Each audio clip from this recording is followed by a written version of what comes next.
This is Southern Cross News with Joe Palmer. Good evening everyone and welcome to Southern Cross News. Workers at Simplot in Tasmania have today taken action over the uncertainty of their futures. Joining union representatives, they say after nearly 2 years of failed EBA negotiations, they're fed up and concerned the company will continue to make its permanent positions redundant. Workers gathered out the front of Simplot in Ulverston today, clearly distressed but unable to verbalise their frustrations on camera for fear of losing their jobs. It's disgraceful, to be quite honest. You know, in a country like Australia where they're supposed to have, free speech, for the company to gag workers so they can't actually talk to the media. Simplot Australia employs around 450 Tasmanians across 3 sites. The employees present today say they represent around 240 casual workers. Others unable to take part due to shift work or because they're too afraid. Companies saying if they talk to media, there'll be disciplinary action against them, which is disgraceful. I'm pleased to see these people here today and I thank them for it. But as I say, it's a sign inside the workplace. There's some real problems with the company's behaviour. Well, we're seeing incremental changes from places like Simplot where they just keep casualising their workforce. Simplot were contacted for comment but refused to enter into any discussions about the situation. Since EBA negotiations began 14 months ago, employees say more positions have been made redundant. Workers here at Simplot's Koiba factory say that of its 120 positions, more than half are casual. It is a problem because if you're a casual employee, it's very difficult to get bank loans. It's very difficult to get a mortgage. And that's what people want. They want some security. They want some certainty in life. Workers today saying if an agreement is not reached soon, industrial action will be considered as the next step. Jessie Gilmore, Southern Cross News. Authorities have lifted a boil water alert for South Hobart. Testing has cleared the water supply of E. coli after a detection of the bacteria earlier this week. Taswater says it was caused by unchlorinated water entering the supply. So we'll be investigating exactly what happened, exactly how it happened, why it happened. The area of concern is locked and isolated at the moment, so we'll go in there and we'll investigate that. Taswater says it hasn't received any reports of people getting sick from the contamination. Families affected by disability now have extra support in the Kingston area. A new respite centre is opening, offering temporary care for adults with disabilities. Providers say it's a vital service that's in high demand and provides a break for clients and their families. It provides them an opportunity to have a break and to be themselves rather than just continually being parents 24/7. The 6-bed facility opens next month. There's still no firm start date for a key housing policy that's set to begin next month. The Landlord Incentive Scheme will provide payments to property owners who take in a low-income tenant. The state government says it's finalising the details. Housing Tasmania is developing a set of criteria to ensure that we can match the right properties to the right tenants and make this work for both of them, and they'll be back in touch with those people who've registered interest during May. The pilot program is set to be offered up for 110 properties. Tasmania's climate change fighting credentials have been boosted with a new report showing we achieved zero net emissions. The Climate Change Office tallied up emissions from energy, industry, agriculture and waste to more than 8 megatons of carbon dioxide equivalent. But this was balanced out by the forestry industry with lower rates of harvesting. The government says it justifies its climate action plan, while the Greens say the reduction is due to the Tasmanian Forest Agreement. A former medical centre has been turned into boutique accommodation following a 6-month restoration. The Florence has 12 guest rooms on offer with a botanical theme taking inspiration from nearby City Park. Local artwork adorns the walls while the design pays tribute to the building's historic past. Launceston has got a wonderful array of historical buildings, and to demolish them or to change them too much, it's really great to be able to preserve part of Launceston's history. The building is more than 120 years old and was first owned by one of Melbourne's founding fathers, John Pascoe Faulkner. Tasmania's most successful Commonwealth Games team has returned home with suitcases packed full of medals. Their relief clear to see after taking years of training to reach the top. Sporting some excess baggage after their Gold Coast gold rush, Tasmanian athletes touched down back home. The Commonwealth Games, big stage, both rattling. A bit nerve-wracking though, in front of all those people. And rewarding. This is sort of the first time where I've sort of had the spotlight on me, the Australian crowd obviously supporting the Aussies. I went out to a few of the other sessions, it was electric pretty much every night. Hamish Peacock's silver in the javelin joins a bronze from Glasgow 2014, while Jake Birtwhistle's first games went straight to triathlon's pinnacle, bringing home a silver and a gold. And Australians all let us rejoice because we've got a triathlon gold. You spend so long kind of trying to play it down and treat it just like any other race, so it's a bit of a strange feeling to kind of step away from it and kind of embrace it all and realise what it actually means and what I've just done. And his biggest fans at Riverside Primary can expect another visit. I'll be heading back there in the next week or so to, I guess, say good day again and show off some medals, which will be cool. Gold as well for Kookaburra's Eddie Ockenden and Jeremy Edwards. The Australians grab each other. It was Ockenden's third gold, and he's tipped to replace outgoing skipper Mark Knowles. It's not something that I really crave or I need, but it's something that hopefully I can do no matter what, if I'm captain or not. I feel like I'm going to be the same person. We didn't get back to the village till about 12:30, 1 o'clock, and then we had a function to go to. So it's well and truly past our bedtimes at that stage, and some of the guys handled it a bit better than others. While weightlifter Katie Facina's medal came after missing the Rio Olympics to give birth to a baby boy. To finish at Commonwealth Games, guaranteed a silver medal. Her journey an inspiration. That's been really awesome, having lots of young kids look up to me and see me as a role model, so that's been the best thing. Tom Johnson, Southern Cross News. Tasmanian footy fans will now have quicker and easier access to UTAS Stadium following the opening of a new entrance today. The $500,000 project is aiming to reduce congestion on the footpath and improve public safety, just in time for tomorrow night's clash between Hawthorn and St Kilda. People don't have to then line up along the footpath or onto the street. It's going to make it safer, it's going to improve the security processes, and it's going to get people in quicker. So it's a fantastic initiative.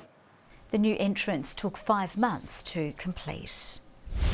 Tasmania's men's and women's hockey teams are in danger of exiting the National League due to an increase in costs. The state government hasn't answered a $150,000 funding lifeline, with the opposition questioning why not, when millions of dollars are being spent on another sporting policy. Bella Flack and Ella Wilmot have been kicking a footy since they were 5 years old. As part of their local under-11s football team, they are among the growing number of girls participating in male-dominated sports. I like to play it because it gets you out there on the weekend and weekdays to get you out there and have some fun. Because they can get tougher and stronger than boys, because they think they're more strong. The government is hoping to encourage female participation in sport by upgrading facilities to accommodate women. As long as I can remember, I've grown up playing with boys and against boys, which meant that I was either getting changed in separate toilets or in the car before the games. This government is investing $10 million over 2 years to improving facilities. This is about making sure that because women and girls are taking up football and cricket in such high numbers, that they get the facilities that they need. But funding for another sport is in the spotlight. Hockey Tasmania is short of $150,000 to join up a revamped Australian Hockey League.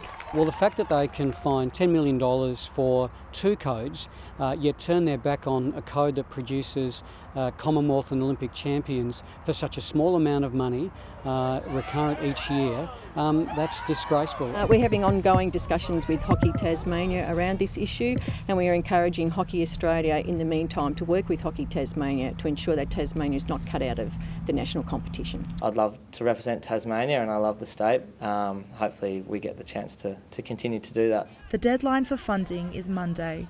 Ruby Kamain, Southern Cross News. If climbing tall trees was a passion of yours as a child, then this next story is for you. The National Tree Climbing Championships started today in Hobart, with 20 fearless competitors from across the nation all vying for a spot in the international titles. A rescue staged at dizzying heights. Queensland Jamie Boston giving it his all to impress the judges. Very happy, finished it within the 5 minutes and pretty much ticked all the boxes I wanted to, so hopefully do well in it. He's one of 20 competitors vying for a gong in the National Tree Climbing Championships at St David's Park. An arborist by trade, he competes in his spare time. The objective is we're all trained to be able to rescue one another, so this is a direct simulation of that. These participants have travelled from across Australia to represent their state, judged for competence in aerial rescues, work climbs and their speed. And it's about the poise of the climber, about their angle that they're going to take through the trees. It's about their work plan. This 2003 world champion says mateship plays a key role in the industry due to the dangers surrounding it. In terms of bonding and banding together, it's a wonderful thing to feel that camaraderie with your colleagues, and then to actually do the sport, so jump around, swing around, have some fun, just boosts that to another level. It continues at St David's Park tomorrow, with a male and a female winner heading to the International Championships in the USA. Louise Hedger, Southern Cross News. Now let's take a look at the day's business and finance news with thanks to Tasplan, your local super fund. The Australian share market has closed comfortably higher following a lift in global sentiment as major financial stocks recovered from early losses to join all other sectors in positive territory. The ASX 200 index rose 42.8 points. A short time ago, the Australian dollar was trading at 75.41 US cents and 54.21 British pence. Well, the cards are falling into place for Clarence to cause a potential upset in the TSL. The Roos welcome back brothers Jason and Riley Bailey for the clash, while the Blues forward line will be missing firepower. Clarence was defeated but not discredited by the Northern Bombers last week. The competitive showing stands as a benchmark for the Blues. As an added bonus, the Bailey brothers are back in the side after going away on a fishing trip. Don't think they got any flathead, maybe some Murray cod. They actually booked it when the roster was released on the bye, and then the roster got changed 2 times. The side will be without skipper Brady Jones, but Launceston's bulletproof forward line will be split as Sonny Whiting is benched for the clash, while Sam Lonigan's return to the TSL remains slow. He plans to play a half in the Development League this week. Body's feeling good. I've now had 2 weeks of training under the belt where I've had no issues, so I'm expecting to get through half a game of footy with no issue from the body. The Blues will be refreshed after a bye last round. I always expect the game to be close and pretty hard fought. You know, guys like O'Brien through the middle are talented, contested inside players, so they'll bring their best. We need to close them down. Obviously got an extremely dangerous forward line. The game's on at Blunston Arena at 2 p.m. tomorrow. The in-form Hobart Zebras are preparing to face a Lacko Seljack Cup giant in this weekend's quarterfinals. The Zebras travel to Darcy Street to take on South Hobart, who have won the Cup 5 times in the past 10 years.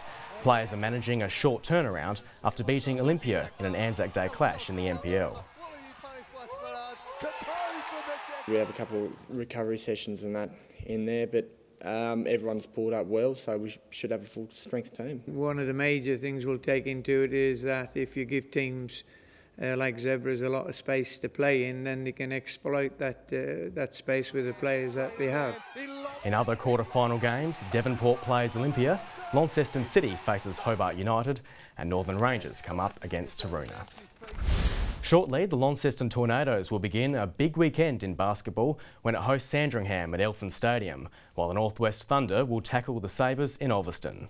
Thunder coach Sam Armstrong is looking for a big lift after his side lost both games on the road last week. His side isn't at full strength with Ben Richmond out, so Armstrong expects to have a fight on his hands. They've just brought in David Barlow, who's just won a championship with Melbourne United, so you know, they've got a good quality group of individuals, so we're expecting a real tough challenge tonight. The Tawns are on at 7 o'clock, the Thunder at 8.